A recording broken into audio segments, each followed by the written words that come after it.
as the king, as the CEO is, so will be all the other members of the community, members of the organization. And that king, that CEO, how should he be?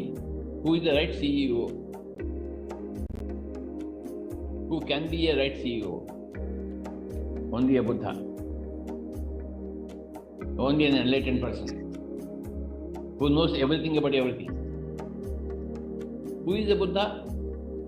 A Buddha is a person who knows everything about everything. So such a person who knows everything about everything should become the CEO of any family, any community, any organization, any business, any corporate, any nation. If you don't know everything about everything, how can you manage? You can't manage. When you can't manage properly, what happens? You mismanage. When you mismanage, what happens? Everything gets spoiled. So management is a left-hand job for a Buddha, any Buddha.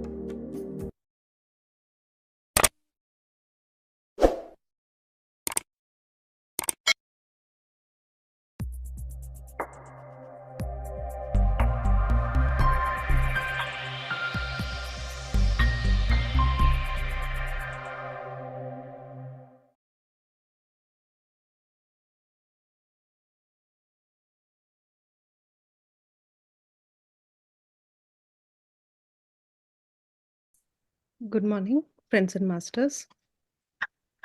Welcome to today's session, day 26 of the 40 days program. So now we are currently in the 4th week. So today we will learn about Buddha's Eightfold Path from Chandra sir. So thank you once again. So over to you, Chandra sir. Thank you, madam. Happy morning, dear friends and masters. Great afternoon, wonderful evening.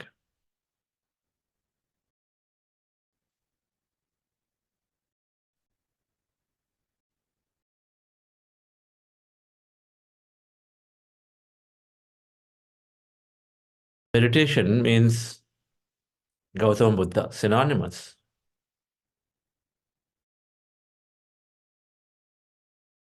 This Grandmaster, only the simple breath meditation, the most natural method, it had to come through him. This technique, this process, the simplest is most powerful training of the mind process. Yogic techniques, mindfulness techniques, the most powerful mindfulness technique is breath mindfulness meditation, had to be channeled through him. It will be a grand reincarnation. Why? Something that has come through him, and then something that is constantly growing.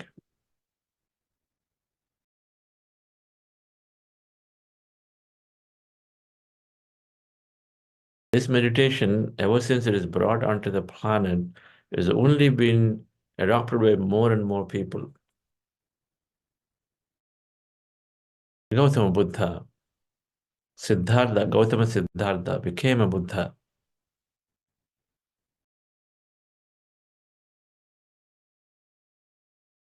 By this simple technique. There is a prince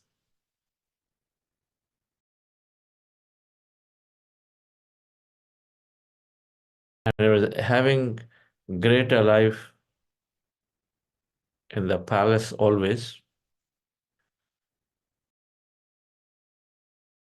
At birth, there is a prediction that he will renounce life, and so then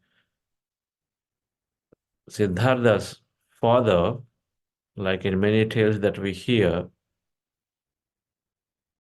was trying to see in every way possible that Siddhartha would not renounce life. Or renounce life is not the right word. Siddhartha would become a great monk, a great master, who is working for the entire world than for his personal benefit. That was the prediction. And so every attempt was made to see that Siddhartha is in the palace and then is experiencing life in the palace, but not go out because his father was always worried when would he take that step. The consciousness is too intelligent. At some point, Siddhartha, somewhere, something was not right for him as he was experiencing this whole princely life. And they had to go and explore. Something was missing for him, even though experiencing everything, all the great comforts, all the great luxuries, and everything was there, but something is missing. And so he wanted to go and explore. When he went out to explore in the kingdom, then he was seen suffering. He'd seen people suffering with illness. He'd seen people suffering with old age. Then I've seen some people suffering because due to death. Illness, old age, death. They're all there. Suffering is there. And so he was shaken and said, why is that there is suffering when all these things are happening? Death is there, old age is there, illness is there. Then he wanted to find the root cause of it. What is that? What is it that causes suffering? That's the root cause. And so his journey started, dear friends. Then he quietly left his home, left his palace. He had 29 years of, when he was 29, he left his palace. He had a young child. But then his calling was so deep that he had to go and he had to first find the answers. Because life otherwise has no meaning to him because he's not happy from inside. Everything is there around, but not happy. We all want to explore that way. It's going to happen for each and every one of us. What is it that's going to bring me that happiness? So he went and he explored. For 6 years he explored many, many masters, many, many techniques. And wherever he went, the not adequate sufficient answer, convincing answer was not there for him. He was not convinced.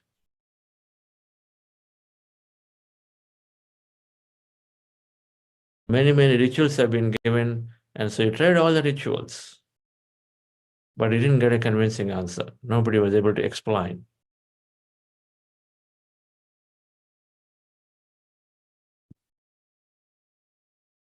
So then he,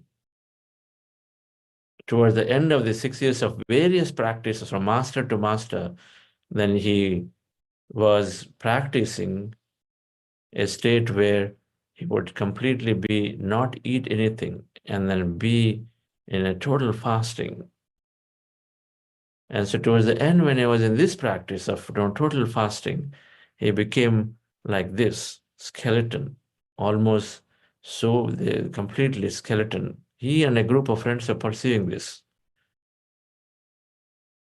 When you take an ascetic oath to not eat, then you don't eat. And so then they are in that process for more than 3 months past, and then they all have become, at least about Gautama Buddha, Siddhartha became very, very thin. Anytime it's become so fragile, he could leave the body. So they're there, but there's still no answers. And then one woman comes there, the old lady, motherly, questions him about this practice and then how good it's going to be. If you're going to lose your life, where you're going to get answers. Wake up, and then gives him food. He has the food. When he has the food, his friends did not like it. He said, you broke the vow. You broke the vow, so you're no longer fit for a group. And so they leave him and then go away. So Siddhartha there, after having that meal, after a long time, and then just relaxes under this Bodhi tree, And then the story at that point is that he slips into the relaxation and then suddenly he discovers this idea of observing the breath. And he just simply observes the breath with his eyes closed, and then he is revealed in the next 3 hours equivalent of the greatest truths. He had seen everything of the past, he had seen what is the nature of creation, and in his meditations, the last thing he's seen is what is his purpose. He understands that the avidya is the cause of the suffering. Avidya means ignorance is the cause of the suffering. Lack of understanding about personal reality, about this universal reality. That what we touch and feel is real. That this relationship is real. That somebody is causing suffering to me. Everything is lack of knowledge. Is that avidya is the cause of the suffering. Suffering is there due to avidya. Because avidya is there, there's a lot of greed is there, trishna.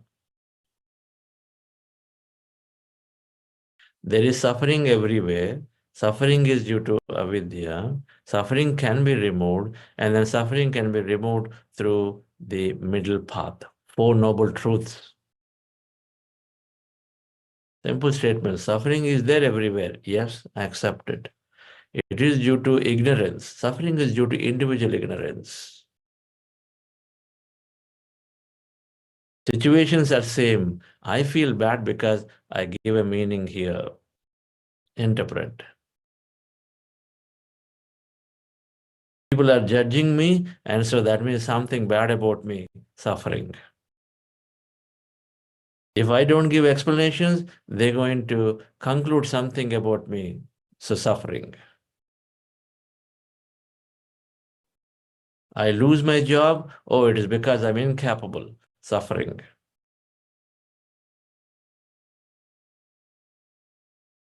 Somebody I lost in my family, my life cannot be lived because they're not there, there's no life, suffering. Everything is suffering because lack of knowledge. When there's a lack of knowledge, there is so much attachment is there. And knowledge is not the attachment, because the only thing that we see is real, and so we attach to it, cling on to it. Our life is only bones. We start here, and at the end, when we die. And so if the life is only that much, then naturally there is so much attachment. We want to hold on to everything that is there.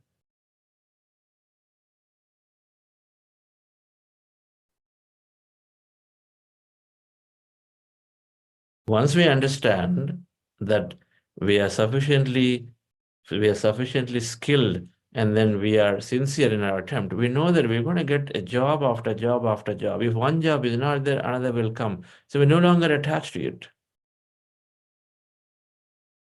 If we have a better understanding that every new job gives me newer experience is what giving me more happiness, then we no longer attach to the same job. Oh, saying that this is safe and secure is going to give me no matter what money, and then I'm going to sail through my life, leads to boredom, and so there is so much suffering. Avidya. But a newer job, newer people, newer place, newer things is the fundamental nature of our internal self to experience. So that's what gives the real joy. Having that understanding then moves us to not have attachment, but then instead of move forward, to look for something new. So avidya is the cause of the suffering, and he said suffering can be removed through eightfold path, Gautama Buddha's eightfold path.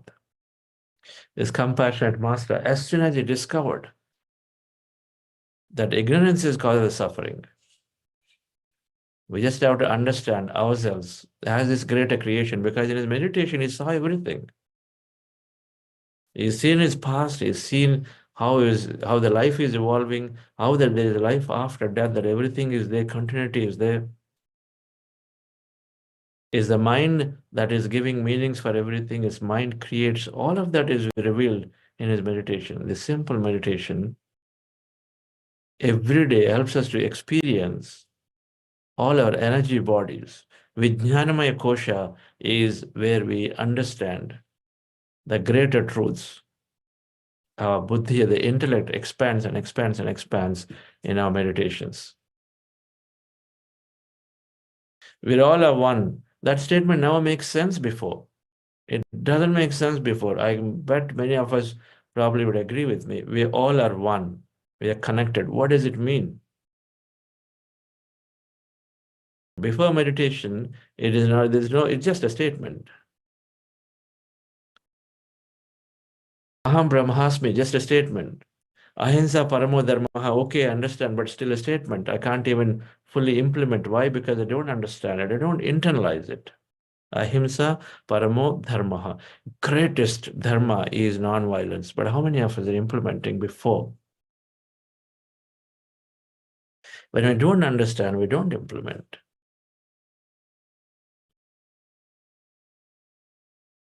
But with meditation, all of them come alive because we experience that connection with everything. We experience that unlimited nature. That's what Gautama Buddha experienced. Unlimited nature of himself. And you see yourself as this grandest self as this whole. And when you see yourself connected, some connection there, you are the one with everything. When you experience these two states, dear friends, naturally, then all these greater truths become meaningful first time. When something becomes meaningful, that we are connected, then we don't need to have anybody tell us, any reminders that you take care of somebody, that person who is connected to you. So Gautama Buddha, having experienced this truth by himself through this meditation, he said, I must really go and then immediately tell my friends who had left him a few days ago and then walked away. So compassionate, he started going after in the direction where they went. And finally is able to catch up with them and then initiate them into this process of Ana-Pana-Sati, breath mindfulness meditation. Sit down, close your eyes. You will also know about yourself. The more you know about yourself, the more knowledgeable you become, so then the less suffering. And so you gave this concept of middle path as the knowledge. Avidya is the cause of the suffering. And because of avidya, there is so much of thrishna, there is so much of desire, greed is there. Greed is there, not desire by itself is wrong. So much greed, so much attachment is there that cause suffering. And so he said, then we need to start and have this greater understanding. So 8-fold path, right views, right understanding, right intentions, two things about knowledge, right views, the right understanding. Same. What is your understanding about life? Oh, my financial situation is bad, so life is going to be like this. Wrong understanding. There is abundance for everybody, and then I can create through my thought, a right understanding. Animals are there simply for me to eat and enjoy it. They're there for me to play sport. Absolutely devastating understanding. They are there, they're giving me so much beauty, they are energy beings, they're with me, with them I grow, I learn to express my loyalty, my compassion, my love, unconditional living. Live for today, not bother about tomorrow. There's so many things that animals teach, that they're my greatest teachers, greatest friends. Beautiful understanding, right understanding. Comes then right intentions. The right intentions will need to be there. Wrong intentions. I need to get all of it for myself. Oh my God. So the floods are coming. So stocks will be empty. Let me stock up. I'll go and buy everything for myself. Hey, let's go. Tomorrow it is said that no, tomorrow onwards there may not be anything at all. So let's gotta go and then grab everything possible. Wrong intention. Intentions, right intentions. Not only me, everybody needs it. Let me take what is most essential in the hope that everybody else also gets it. Right intention.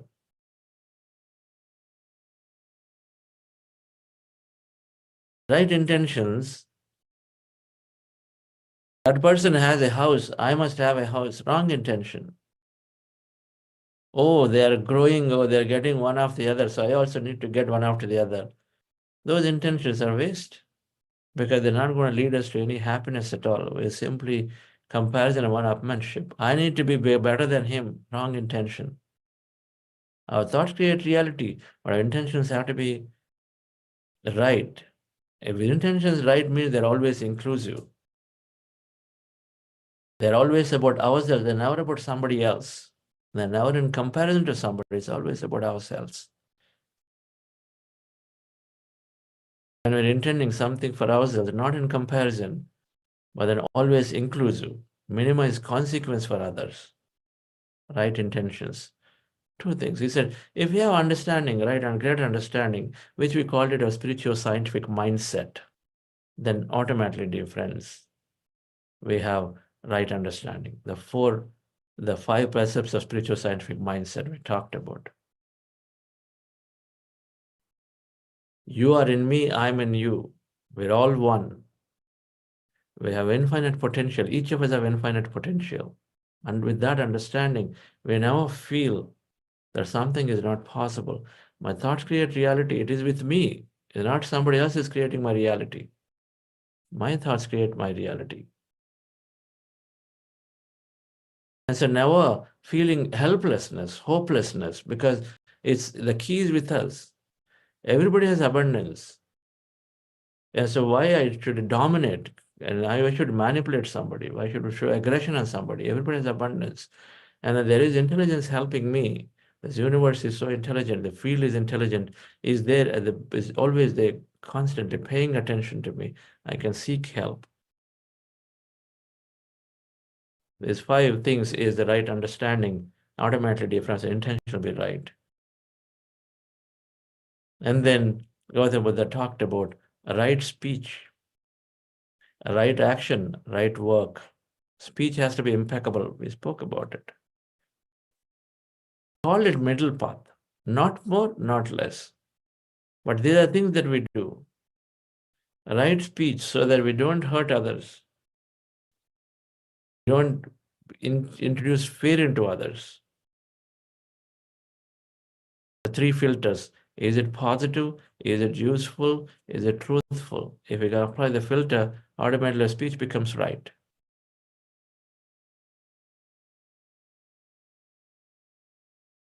Is it delivered with the right intention? Is it delivered with the right timing? And is it delivered with the right tone? 3 more things. Right speech means right intention. What is the intention with which you are telling something? To expose somebody? To snub somebody? Is the intention? Making a sarcastic comment to snub somebody? The intentions have to be right, and then the timing has to be right.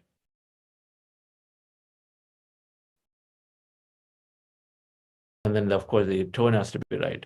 All of this under right speech. Right work is something that helps consciousness grow, not shrink. Fisheries cannot be right work. Killing and killing and killing. Fisheries means just killing, taking life out of the sea. Right work, anything that expands, does not shrink. Recklessly destroying forests because we are interested in creating wealth somewhere, recklessly destroying forests cannot be right work. All of it has impacts. And then you said right action. our actions always are helping somebody. 3 things to the body, 2 things to the mind, understanding, and then 3 more things for the practice. Right efforts. How do I know about myself? My meditation practice, how do I know? Right efforts.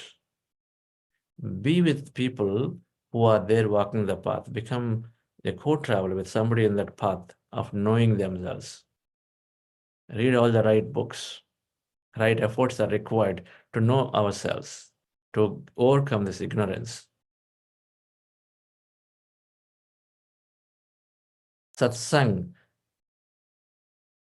Efforts are right. Eat less.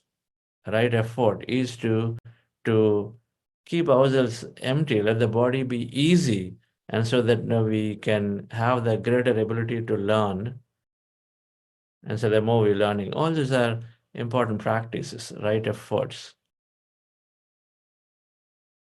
right concentration, and then right meditation or samadhi, right meditation, right concentration, the technique that we use, breath mindfulness meditation, Ana-Pana-Sati, observe the breath.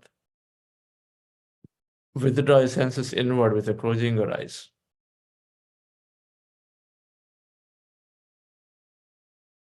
And then right meditation is to then go into the experiences that go in the meditation. Kaya Nupasana, Chitta Nupasana, Vipassana is the one that helps you to see the whole truth. Helps you to see everything helps you to understand the nature of reality. Vipassana means true seeing. In meditation, we have so many experiences. Body sensations, feelings that we observe. Mind is going through various, always contemplating. Mind contemplates, and then we got to cross over that states. We cross over various states of the body, and then the emotional body, physical body, emotional body, mind body. Then we go beyond, and then Vipassana is then we start seeing from the infinite frequencies are being in the field. So the right meditation is something that encourages you to go and then explore the truths of the universe, which is Ana-Pana-Sati when fully practiced. So all of this, dear friends, the Eightfold Path of Gautama Buddha, it leads us towards non-ignorance or become knowledgeable about the reality. And so then automatically the suffering is removed. Jnanan muktihi. Jnana means wisdom. From wisdom to moksha, to liberation. But meditation leads to a lot of wisdom. The right efforts, right concentration, and then meditation from there, the right way of practicing to explore all the experiences. Some practices, they say, I am seeing Socrates in a meditation. Oh, that's hallucination. Ignore it. They don't understand it. So they say, that's hallucination. What do you mean by Socrates you're seeing? I'm seeing this thing that there is potentially, my close friends are potentially, there is an accident happening. They all are just imaginations, so remove them. Yeah, premonition right there, seeing something of the future potentially.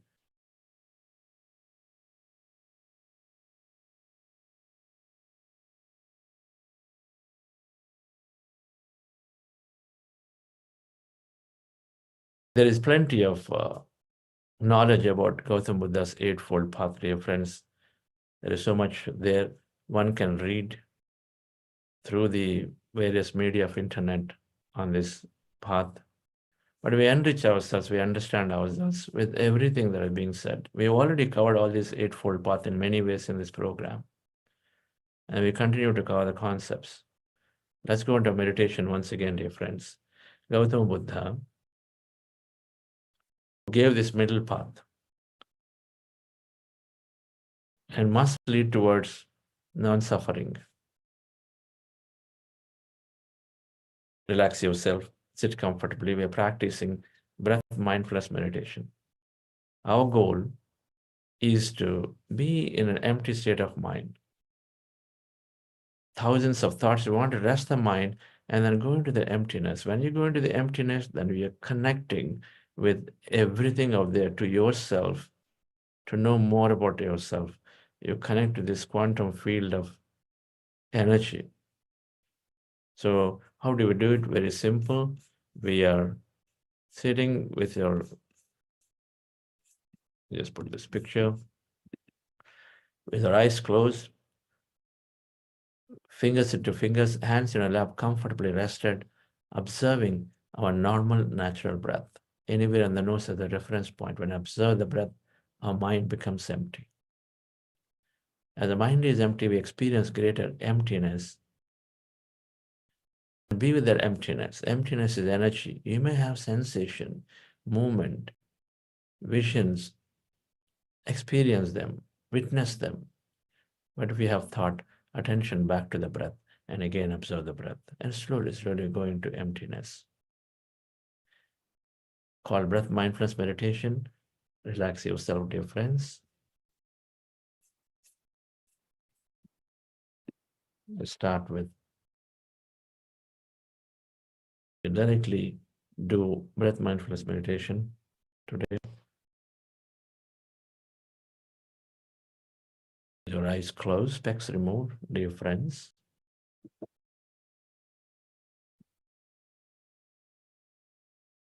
Relax your body.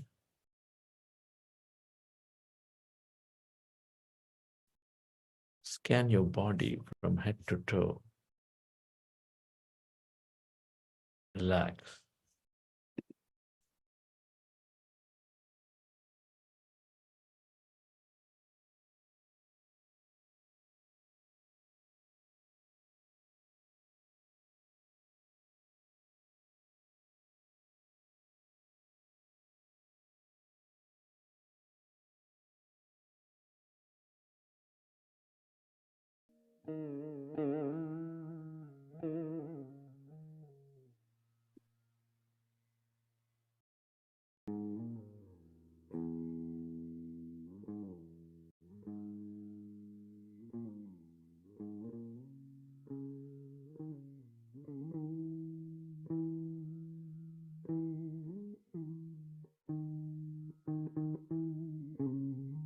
Dear friends,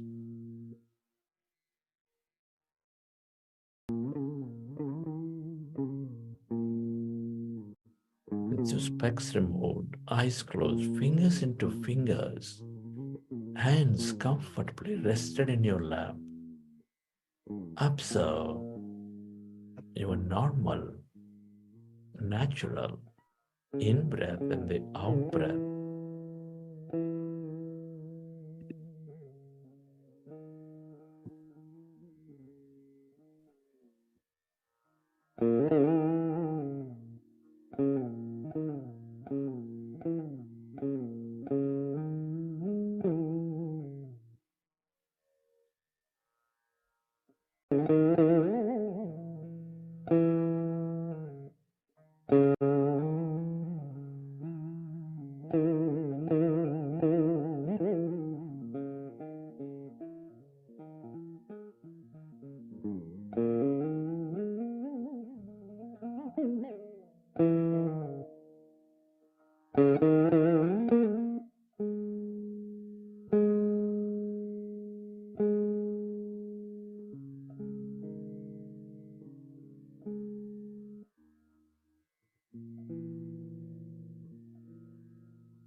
We are going into powerful group meditation. Observe your in-breath and the out-breath. When you observe your breath, your mind slowly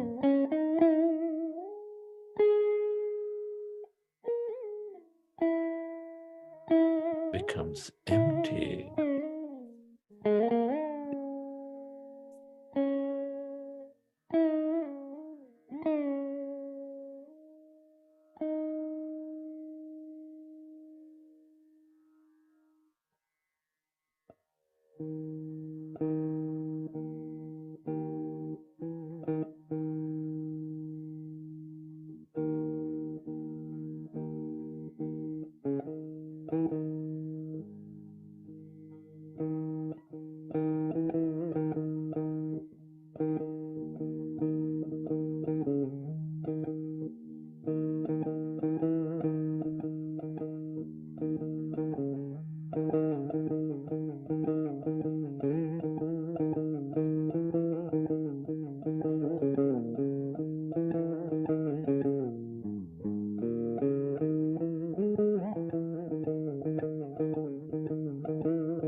Allow yourself to merge into your breath. And allow yourself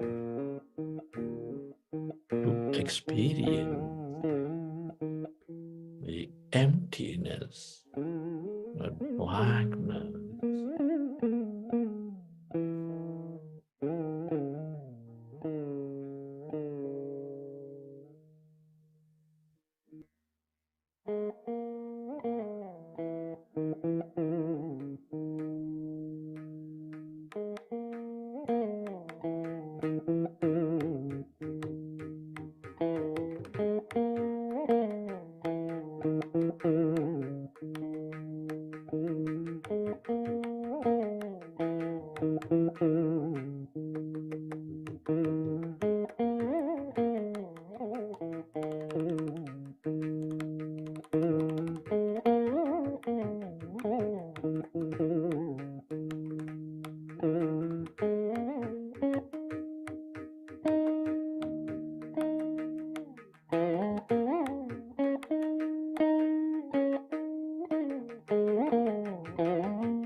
Allow yourself to merge into that emptiness, that blackness.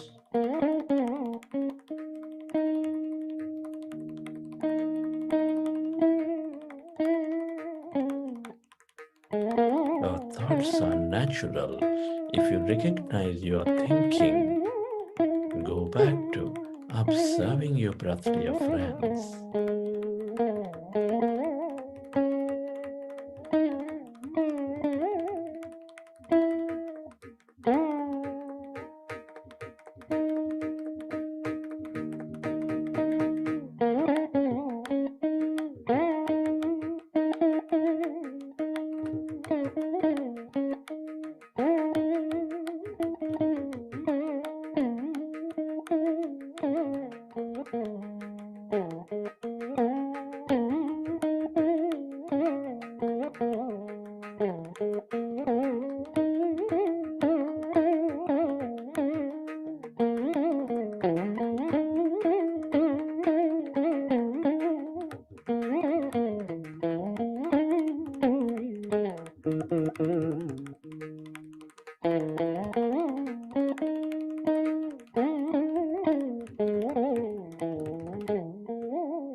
Become aware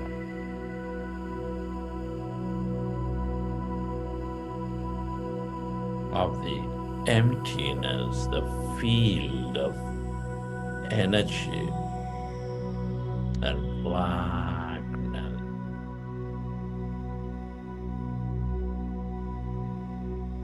That field of light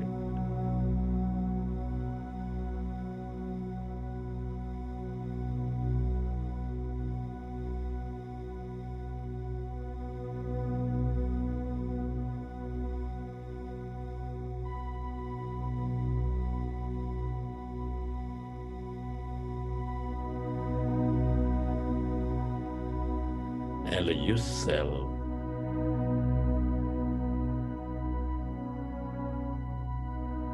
to merge into this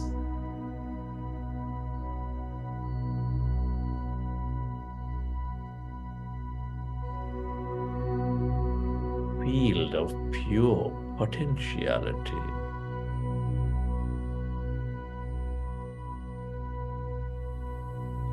The longer you stay aware of this emptiness,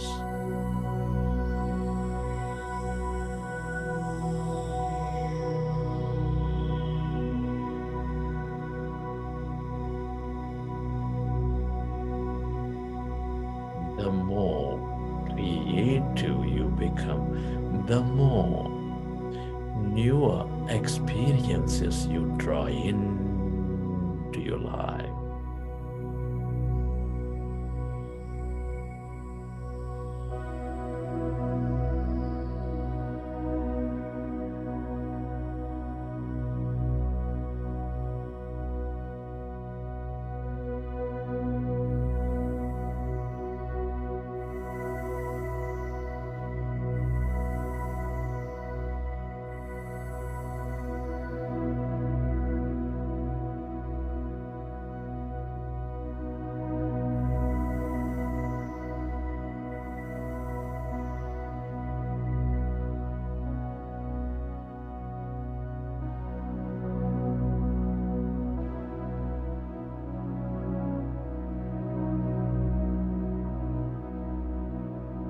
We are less matter, more emptiness and energy.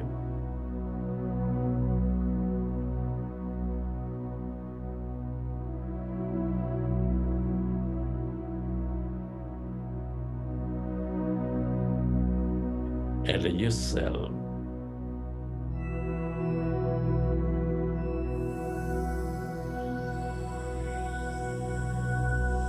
to be in this state of emptiness, of no body, of no thing.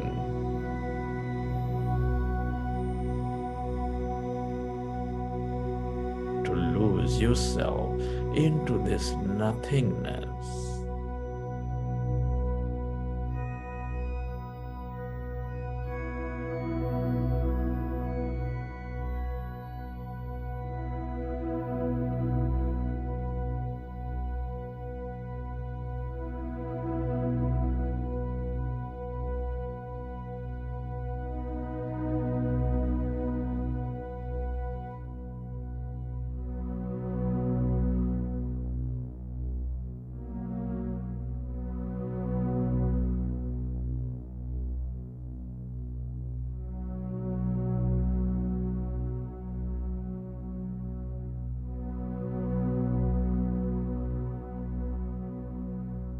All purpose is pure potentiality.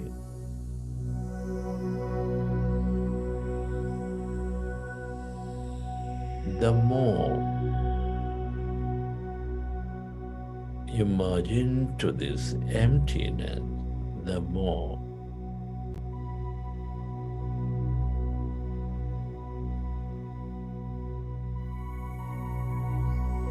you experience this pure potentiality. The more you align to that purpose,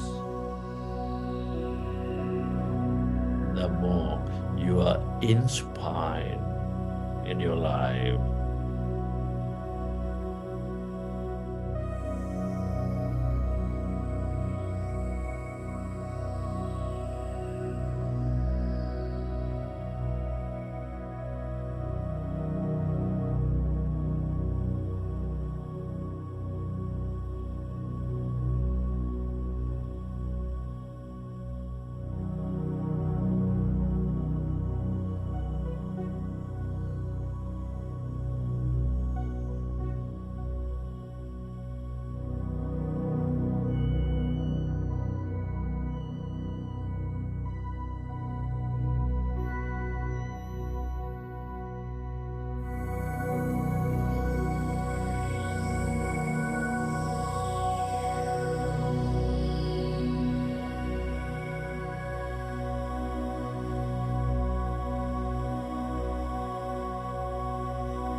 friends. At this time, I would like you to express gratitude.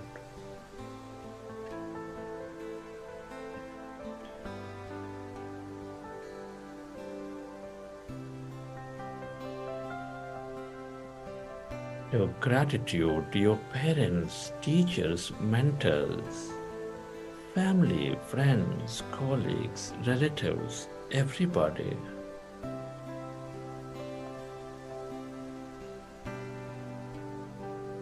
Be grateful to this grand nature, the bird, the fish, and the animals.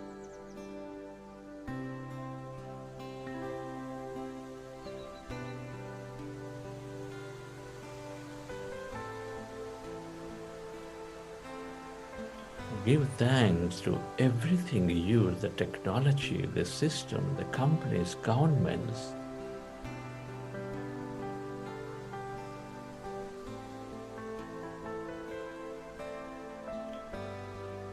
Gratitude to yourself.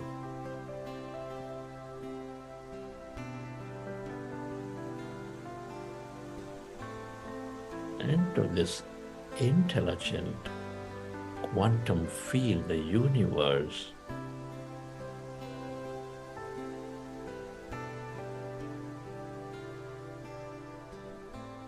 Gratitude is the ultimate state of receivership.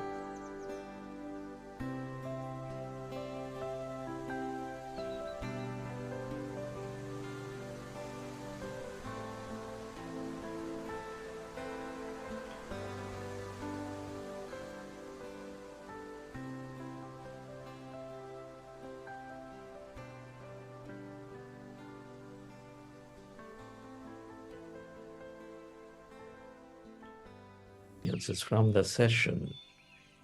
How did you feel? What did you see? And whenever you're ready, you can keep your hands on your eyes for 5 seconds, and then you may open your eyes.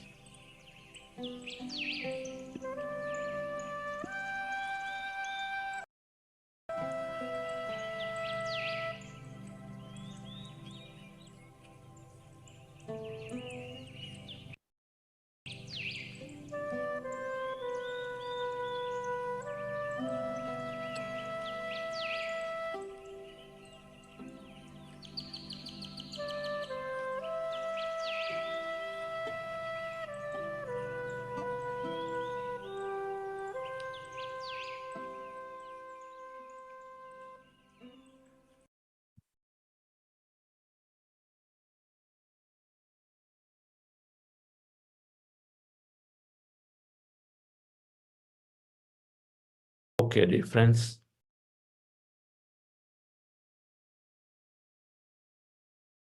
Hope you enjoy the session.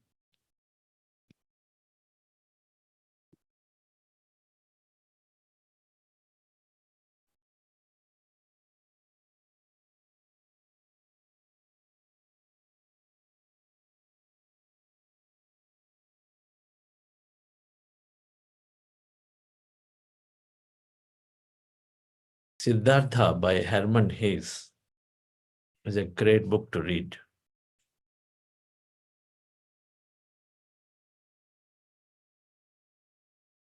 Gautama Buddha, must read his biography. For that matter, biographies of all great masters, some way or the other.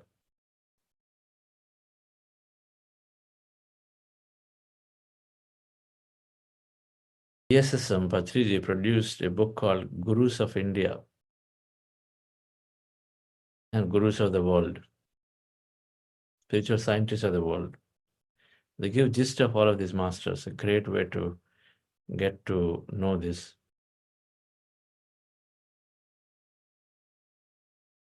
Apurva, let's see if we can find a PDF of it and circulate it, these books. Okay, sir.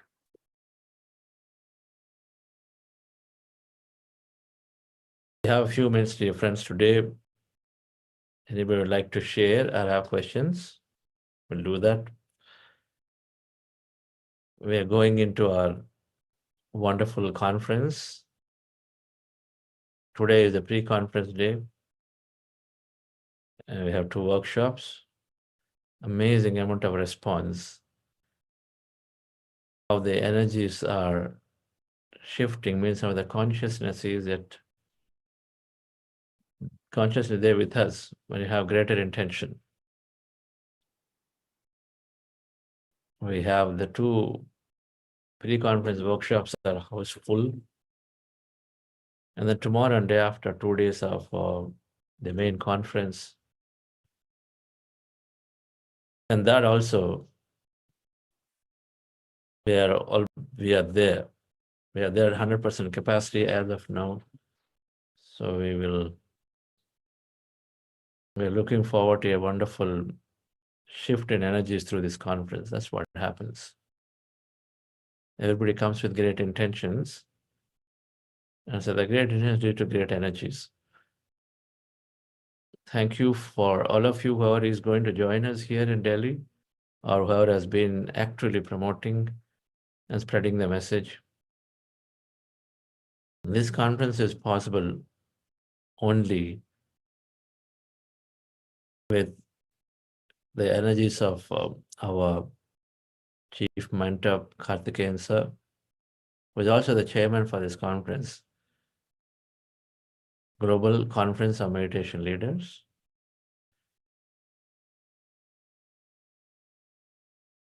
And those of you in and around Delhi should please take time to join us, because in my personal experience, and every time I attended these spiritual conferences, the shift elevate us to another level of understanding. Seeing is believing. And being there in the energies naturally makes us understand some points pretty easily and then transcend us to a different level. It's like that electron jumping from one orbit to another, not knowing why and when it jumps, but it does. And that is the shift you're talking. When an electron jumps from one orbit to another, element transforms from one element to another element. That's what happens when you come here to these conferences, spiritual conferences. And if in case you have your friends in Delhi, please do invite them, tell them to go and then explore what it is about. A great way to introduce meditation and programs like this happen. Yes,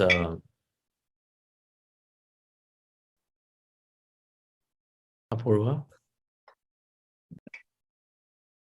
We have Vishali ji. Can you please unmute yourself? Good morning, everyone.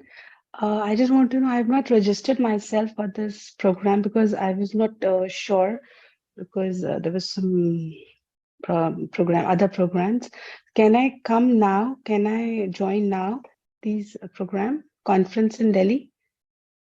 Yes, madam, you can still. Okay, thank you so much. Thank you so much.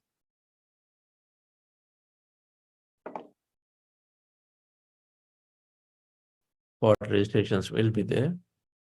You have a few because it's expected, anticipated, so we do have some capacity.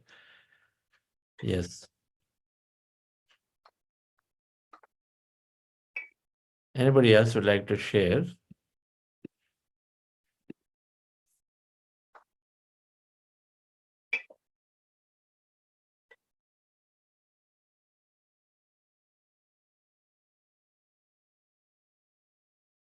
Kiran. I must say, Chandra sir, I wanted to talk to you and I was about to raise my hand. And it was just a coincidence that you unmuted me. And I somehow feel you have like, I don't know, like this is not any kind of flattery, but somehow feel you have doubled your energy today. And all our souls and all our consciousness is with you. And is one I feel that oneness and we are all with you. And I somehow feel that you are radiating with more energy today. And I just wanted to convey that message that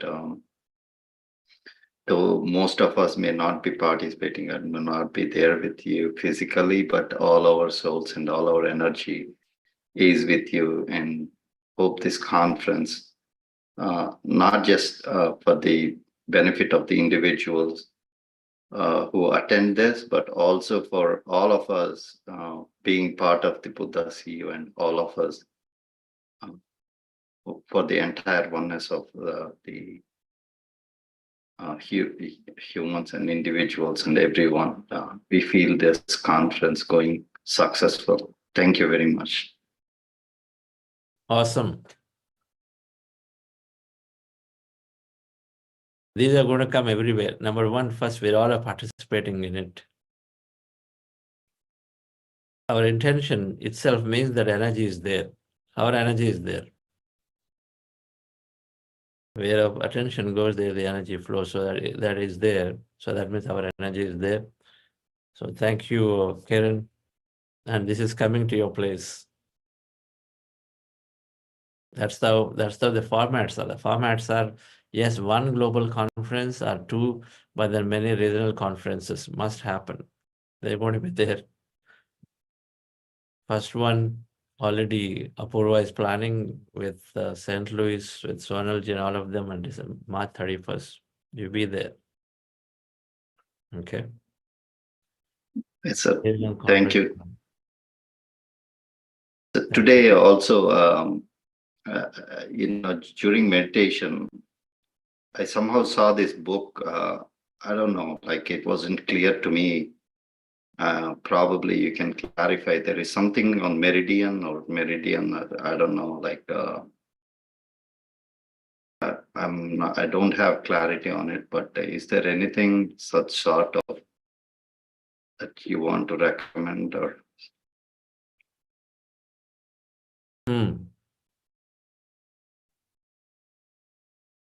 Yes.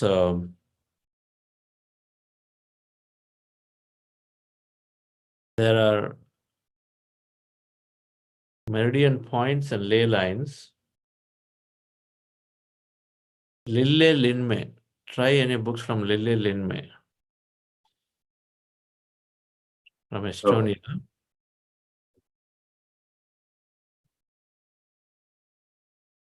I don't know anything about it, but it just came to me in meditation on this.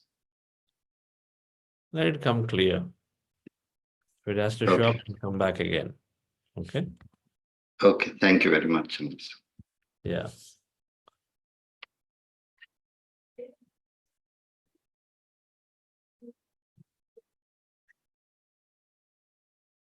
There is a lot of points in the body, and there are a lot of points like that in the earth.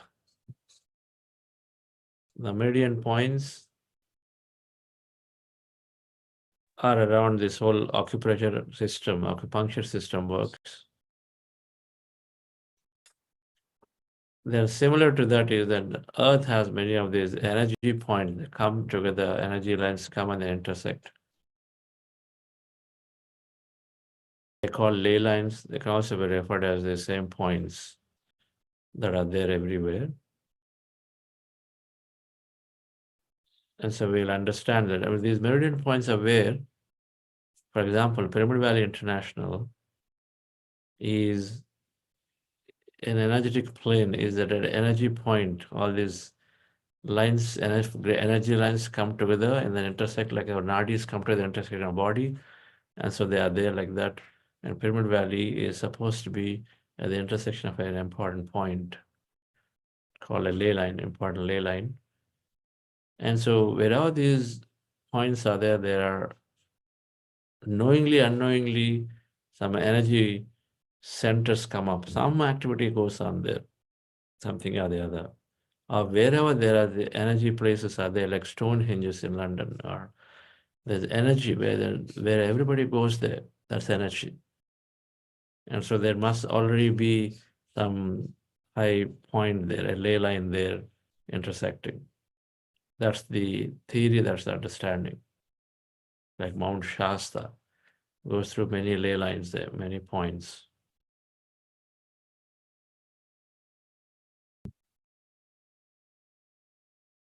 Read.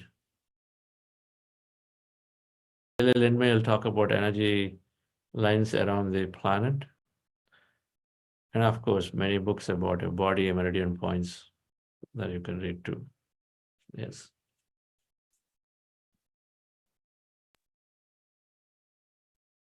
Yes, sir. We have Maria ma'am. Can you please unmute yourself?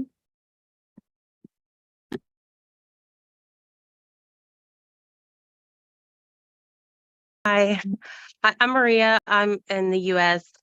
And so it's nighttime every time that I'm here. And a lot of times I fall asleep and I'm out for the night and I wake up fully energized with a shorter amount of sleep, but a longer day ahead. And it always seems to, I used to have to take a lot of naps throughout the day. And this past couple weeks, I've not had to do that very often, especially with not getting maybe as much sleep as I typically would.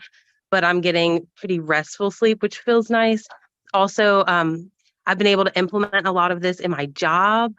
I teach people some life skills, and one of the things that I'm explaining to them is like my experience as it's happening while I'm teaching them some of these things as well. So it's been kind of nice to be able to have the information as it's happening for me with my people that I'm showing it to them as well. So I'm hoping to move that forward, and I just appreciate this whole program, and I'm excited to be a part of this. To the other part is that I found that after this is ending, another meditation mindful practice is coming up in my job. And so I was like, oh, I guess I'll just keep doing this and keep moving forward in practicing mindfulness and meditation. And then one last thing, I find my intuition is getting stronger about things that, because I'm able to hear it more quickly than before I maybe was like, oh, I don't want to listen to that. And lately I've been like, oh, I'll hear what that is and I'll follow through with that first, because that's what I'm being called to do. So I just want to say thank you and much gratitude for everything.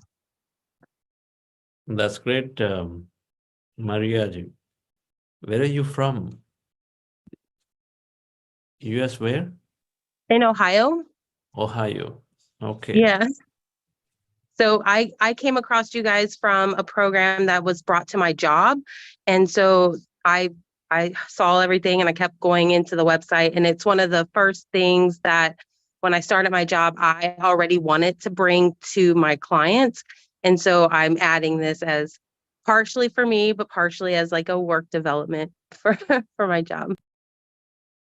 Yes, when it's part of us, then automatically it's going to be part of every field of ours.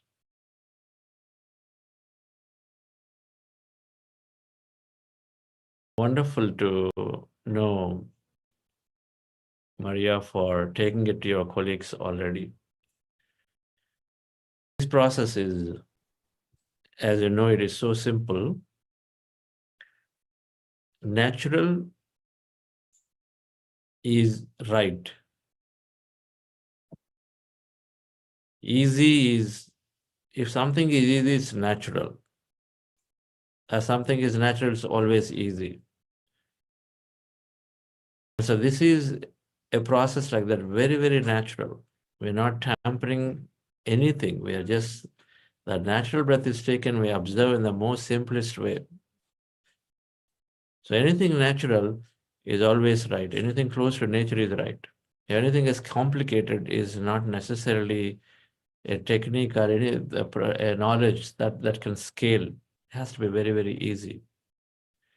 So breath mindfulness meditation is that way. It's easy, it's very natural, so it's got to be right. Right? And what is right will always be easy. In our decisions, if a decision is getting complicated, so somewhere it's not right. We got to step back and then look at and say, where am I going? Why is it taking so long, twists and turns, and I have to make 20 phone calls and do this? So if something has to be right, it must be very, very easy. So the decisions that we take, the projects we initiate, the purpose that we go after, they all should effortlessly fall in place. The things should happen easily. So this technique is also like that. Wonderful to have you. Meditation is making us do these decisions so easily. Every time we have a Y junction, we have a Y junction everywhere. In every part of our life. For example, what to cook tomorrow? Decision point. Should I allow my child to go out? Decision point. Should I open and then speak in this meeting over here? 20 people are there. Should I speak or not speak? Will I do well or not do well? Everything is a decision point. Yes or no? This way, that way. And there's always confusion. There's always a holding back because we're not sure, will I do speak well? If I don't speak well, what will others think of it? Will I lose my credibility? Everything is a challenge to decide before meditation. But with meditation, they all become, they just flow. We don't even think about it anymore. We are there, we're expressing a feeling, automatically we say, automatically we take our decision, it happens. That's why life becomes effortless, because things just seem to flow, just happen. We don't even hold back and we don't think and do. We go into the be state, do state to a be state.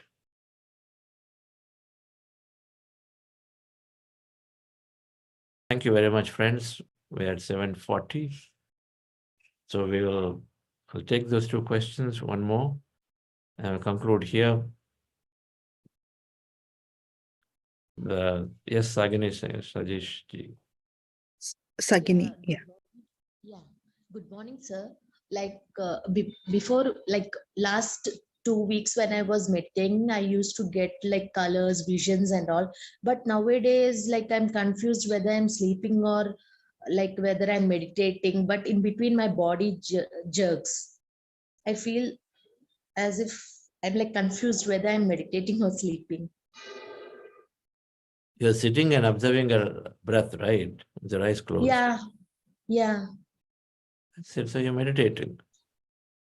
Okay. Because that's all we said is a process. So you're doing that, so you're meditating. Now, what happens with the body? Body is jerking is a very common meditation experience. Body moving is a very common meditation experience. Okay. Sometimes I see only a point of light. Great. Which means then. So whenever I'll get time, I'll just observe my breath while, whenever I'll get, it's like addiction for me now. Have more of it, madam. No problem. Yeah. Because with meditation, we go to the highest high. The highest high is feeling one with everybody. That's what happens in meditation. What we call bliss, what we call that deep sense of joy, or that light, all of it is the oneness experience. That we. And whenever I used to get time, I used to watch mobile, TV or something. But nowadays, I'll just sit and I'll meditate myself. Wonderful. Congratulations, Sagini. Because I realized only breath will be with us, nothing else. Yes. Okay, so thank you then. This is a classic case of meditation helping us penetrate into every part of our life. How many people have even thought about breath is there inherently with us, and so then it is so connecting. Even never I thought too, until I came into meditation to actually give it some importance. I'll become a great scientist for the statement that breath is all there, nothing else is there. You will become a greater scientist, revealing more truths. Because simple, when you start paying attention, then it has to reveal more about it. It's going to happen. Thank you all, dear friends. Thank you, sir. Thank you. So we'll conclude here today. And we'll continue the program tomorrow, day after. We've got, of course, another 2 weeks more to go. Right, Apurva? We are like 36 days today. Today is 26 days. Yes, 2 weeks are there. 5 days from now, we'll conclude. A lot of subject is there. Many things to cover. Let's continue to meet here and then have these group meditations. Thank you very much.